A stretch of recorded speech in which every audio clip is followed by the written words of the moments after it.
بعض لوگ یہ دلیل دیتے ہیں کہ حضرت غوث پاک رفع یدین فرماتے تھے، اگر وہ منع ہے تو وہ کیوں فرماتے تھے؟ تو حضرت غوث پاک رضی اللہ تعالی عنہ سے سند کے ساتھ کوئی ایسی چیز ثابت نہیں کہ جس میں رفع یدین کرنے کا ذکر ان سے کیا گیا ہو۔ وہ منسوب کتابیں کہ ان میں سے بھی ایک، اور اس سے ہمارے لیے یہ دلیل پیش نہیں کی جا سکتی جبکہ اس پر کوئی سند اس کتاب کی موجود نہیں ہے۔ لیکن غوث پاک رحمہ اللہ تعالی سے یہ چیز ثابت بھی ہو تو اس کو ہمارے مخالفین اپنی دلیل نہیں بنا سکتے، اس واسطے کہ ایک ہے رفع یدین مقلد کا اور ایک ہے غیر مقلد کا۔ تو حضرت امام اعظم ابو حنیفہ کی فقہ میں حیثیت اور حضرت غوث پاک رحمۃ اللہ علیہ کی جو تصوف میں حیثیت ہے اس کے مطابق حضرت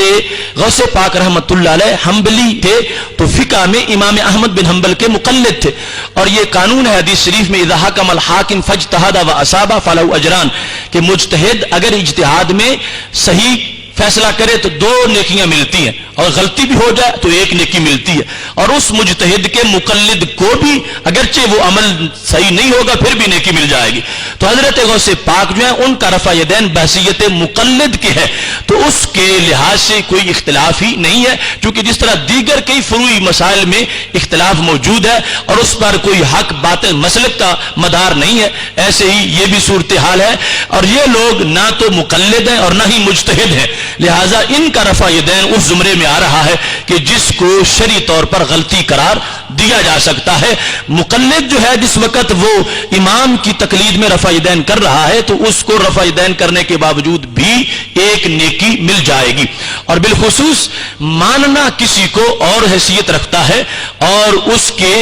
معمول کو ماننا اس کی حیثیت اور ہے۔ ہم حضرت غوث پاک رحمۃ اللہ علیہ کو بہت زیادہ مانتے ہیں، مگر اتنا نہیں مانتے جتنا ہم حضرت عیسیٰ علیہ السلام کو مانتے ہیں یا حضرت موسیٰ علیہ السلام کو مانتے ہیں یا اللہ تعالیٰ کے دیگر پیغمبروں کو مانتے ہیں۔ وہ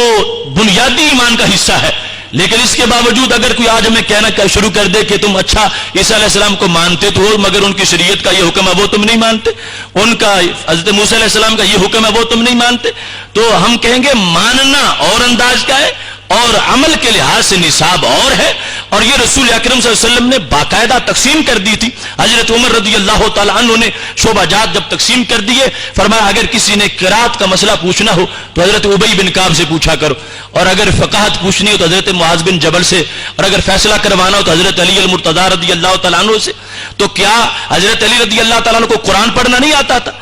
کہ فرمایا تم نے قرآن کی بات حضرت ابی بن کعب سے پوچھنی ہے؟ تو سب کو ہم مانتے ہیں لیکن شعبہ جات کی تقسیم ہے، جس طرح اب وہاں اعتراض نہیں ہو سکتا تھا کہ یہ کیوں کہہ دیا گیا کہ قرآن مجید حضرت ابی بن کعب سے پوچھنا ہے، حضرت علی رضی اللہ تعالیٰ عنہ کو بھی تم مانتے ہو ان سے کیوں نہیں پوچھتے؟ تو یہ اسپیشلسٹ ہونے کے لحاظ سے تقسیم ہے۔ تو حضرت امام اعظم ابو حنیفہ بحیثیت تابعی فقاہت کے مرتبے کے لحاظ سے فقاہت کے میدان میں ان کا مقام کہیں اونچا ہے، تو اس میں ان کی بات کو ترجیح دی جائے گی، اور تصوف و طریقت کے لحاظ سے حضرت غوث پاک رحمۃ اللہ علیہ اس میدان کے اسپیشلسٹ ہیں، تو اس میں ان کے قول پر عمل کیا جائے گا، تو ماننے کے باوجود کسی طرح کا کوئی اعتراض باقی نہیں ہے۔